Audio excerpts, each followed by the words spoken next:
"Control your kid, or I'll have you both thrown off this plane," the flight attendant snarled, slapping the tablet from the black father's hand. He didn't know his own CEO husband was watching the whole thing on a live stream and was about to fire everyone on the spot. The first-class cabin of Aero National Flight 722 from New York to London buzzed with the low hum of pre-departure anticipation. In Seat 3A, Dr. Kenan Adebayo focused entirely on his 5-year-old son, Leo. The overwhelming lights and sounds of boarding were a lot for any child, but for Leo, who was on the autism spectrum, it was a sensory minefield. Kenan, a top pediatric neurologist, had it under control. Leo was engrossed in a familiar educational game on his tablet, his noise-canceling headphones blocking out the worst of the chaos. He was calm, quiet, and bothering no one, but he was bothering Mark Thorne. Mark, a senior flight attendant with 15 years of service, saw first class as his personal kingdom. In his eyes, a young Nigerian man in a comfortable tracksuit didn't fit the image, and his quiet kid was a ticking time bomb. "Sir, you need to make sure that device is off for departure," Mark said, his tone dripping with disdain. Kenan looked up, offering a polite smile. "Of course. We have a few more minutes, and this is helping him stay calm through the boarding process." Mark's eyes narrowed. He wasn't asking. He was telling. The rules apply to everyone, regardless of circumstance. Some people pay a lot of money for a peaceful flight. The jab was obvious. Before Kenan could respond, Mark reached down. "I said, turn it off." With a flick of his wrist, he slapped the tablet out of Kenan's hands. The device clattered across the polished floor. Leo flinched, a sharp gasp escaping his lips as his only comfort was violently knocked away. Across the aisle, a young woman named Chloe, already live-streaming her travel day, instinctively turned her phone toward the commotion. The sharp crack of plastic hitting the floor had just been broadcast to her 2,000 viewers. The slap had energized Mark, a moment to show these people who was in charge. He grabbed his radio, a smug look on his face. He was about to make an example of this man, and something told him the whole cabin was on his side. This was going to be a flight to remember. Just not for the reasons he thought. The first-class cabin fell into a shocked silence, punctuated only by the clicking of Chloe's phone recording. Kenan didn't react with anger. His first priority was Leo. He knelt, placing a reassuring hand on his son's knee before calmly picking up the tablet. He inspected the screen for cracks, his movements deliberate and controlled.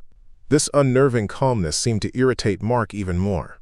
"Captain Miller, we have a code blue first," Mark's voice boomed over the radio. "Passenger in 3A is non-compliant and becoming aggressive." A ripple of murmurs spread through the cabin. A woman in Seat 4C, dripping in designer labels, spoke up loudly. "Thank goodness. I saw the whole thing. That man was completely ignoring the crew." Her name was Brenda, and she considered the first-class cabin her private sanctuary. Chloe's Instagram live viewer count jumped. 2, 147. 3, 560. 4, 892. The comments started rolling in, fast and harsh. "The flight attendant is just doing his job. Why can't people listen to instructions? If you can't control your kid, fly coach." Kenan gently placed the headphones back on Leo's ears and gave him a reassuring hug, whispering in his native Yoruba. He had spent his life navigating spaces that weren't built for him, first as an immigrant student on a scholarship, now as a world-renowned doctor. He chose to travel in comfortable clothes, without fanfare, to avoid this very kind of judgment. But prejudice, he knew, didn't care about your credentials. It only saw what it wanted to see. Jessica, a junior flight attendant, approached Mark nervously. "Mark, are you sure? The man's son, he seems scared." Mark shot her a withering glare. "I'm the senior crew here. I know how to handle these situations. Stay out of it." "Sir, because of your refusal to follow crew instructions, I'm going to have to ask you to deplane," Mark announced, puffing out his chest. But Kenan just looked at him with that same unsettling calm, a deep, steady gaze that said he knew a truth Mark couldn't yet comprehend. It was the look of a man who wasn't cornered, but was instead watching his opponent walk directly into a trap. "You want me to deplane?" Kenan asked, his voice even. "For comforting my son?" Mark laughed, a harsh, ugly sound. "I want you to deplane because you're a disruptive passenger. Your son's condition isn't an excuse to ignore federal aviation regulations. The air quotes around condition were a deliberate, cruel jab. Several passengers nodded in agreement. The narrative was set, a dedicated flight attendant maintaining order against an entitled parent. The captain's voice crackled over the radio, blindly trusting his senior crew. "Copy that, Mark. If the passenger is non-compliant, you have my full authorization for removal." Empowered, Mark's arrogance swelled. He stood over Kenan, invading his personal space. "You heard the captain. Let's go." Kenan remained seated, one hand resting on Leo's back. "My son has sensory processing disorder," he explained quietly, not for Mark's benefit, but for the recording phones he knew were watching. Boarding is difficult for him. The tablet was helping him cope. You were the one who escalated this by assaulting us. "Assaulting you?" Mark scoffed. "Don't be so dramatic. I enforced the rules." Chloe's viewer count surged past 15,000. Her audience was captivated. While most still sided with the flight attendant, a few dissenting voices began to appear in the comments. "IDK, that flight attendant seems way too aggressive. Why did he have to hit the tablet? That dad is being super calm." Just then, Kenan's phone buzzed. The caller ID read, Rich P. He glanced at it and declined the call, his focus remaining on the situation in front of him. Mark noticed the gesture. "Calling for backup? Your lawyer isn't going to get you out of this one, buddy. Security is on its way," Mark declared with a tone of finality, playing to his audience of supportive passengers.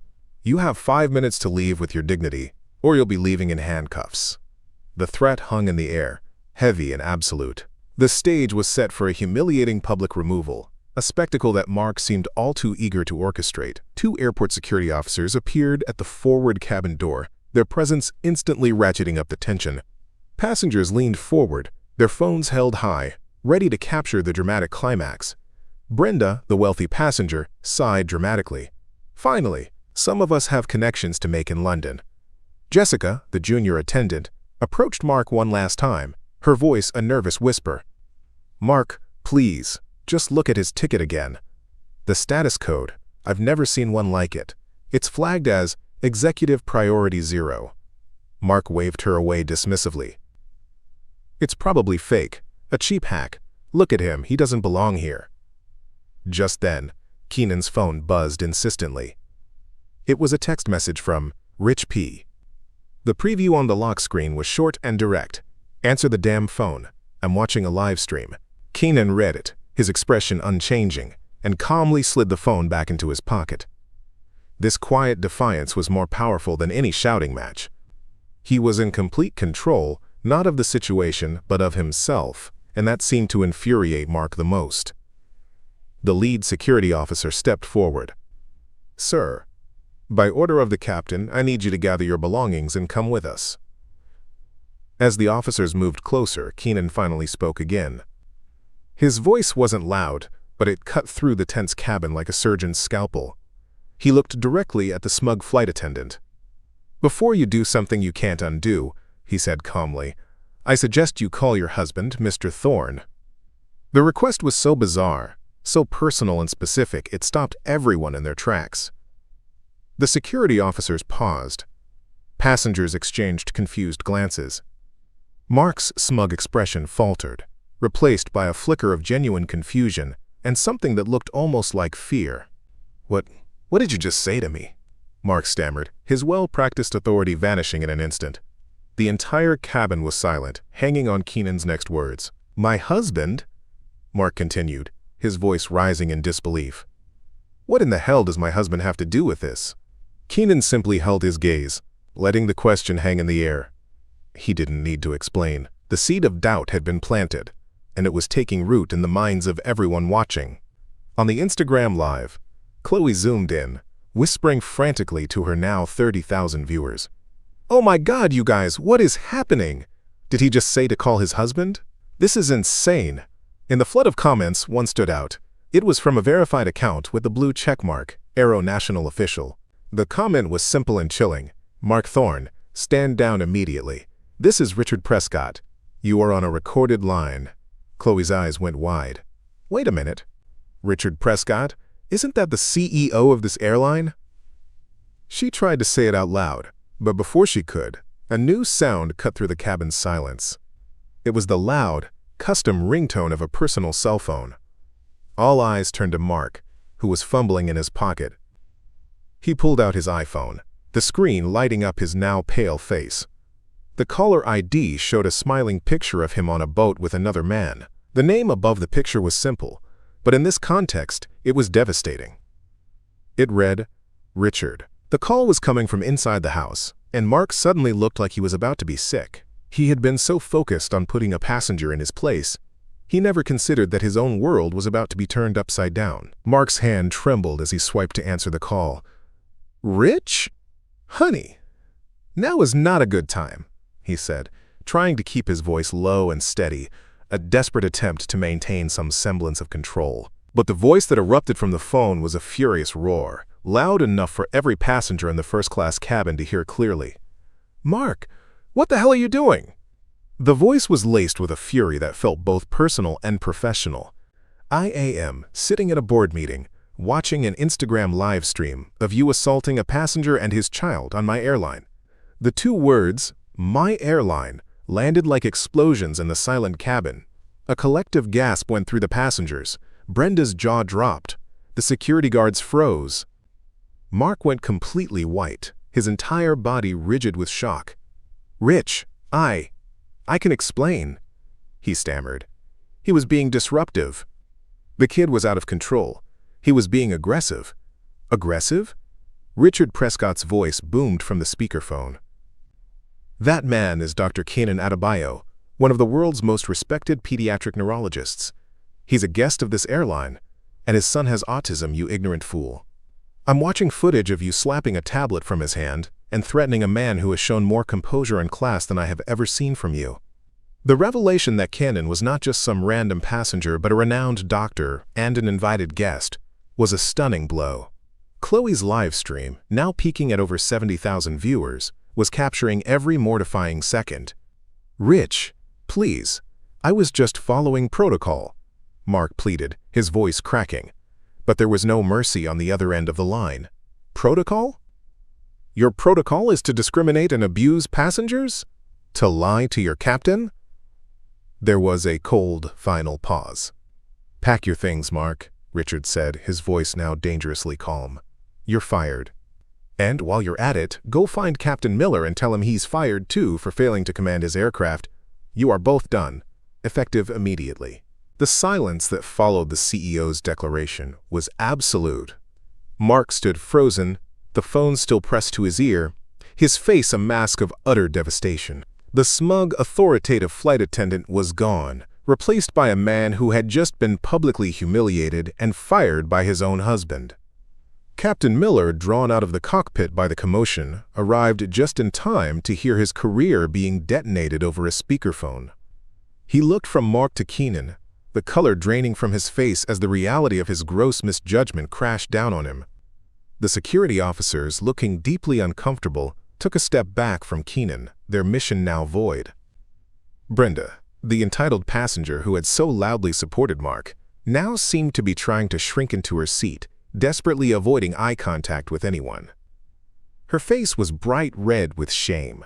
Jessica, the junior flight attendant who had tried to intervene, looked on with a mixture of terror and quiet vindication. She had known something was wrong, and now the entire world knew it too. Through it all, Kenan remained the picture of grace.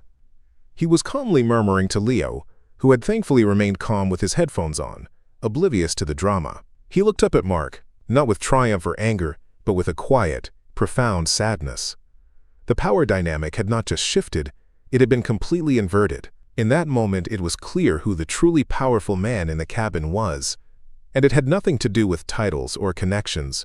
Just then, a frazzled-looking ground supervisor rushed onto the plane, his eyes wide with panic as he scanned the cabin. He spotted Kenan and hurried over, his voice trembling. "Dr. Adebayo," he said breathless. "My deepest apologies, sir. Mr. Prescott has sent a private company jet to take you and your son to London. He is on his way to the airport personally to escort you." The offer of a private jet hung in the air, a symbol of the airline's frantic attempt at damage control. Kenan considered it for a moment before shaking his head gently. "Thank you, but that won't be necessary," he said, his voice calm and firm. "My son and I will be completing our journey on this flight in the seats we were assigned." He looked around the cabin, his gaze sweeping over the now silent passengers. "It's important for my son to understand that we don't run away when people try to bully us. We stay, and we see it through." His decision was a quiet masterstroke of dignity. A new flight crew was hastily assembled and brought on board, their expressions a mixture of professionalism and awe. As the disgraced Mark Thorne and Captain Miller were escorted off the plane, several passengers who had supported them now offered stammering apologies to Kenan. "I am so sorry," Brenda said, her voice barely a whisper. "I was completely out of line."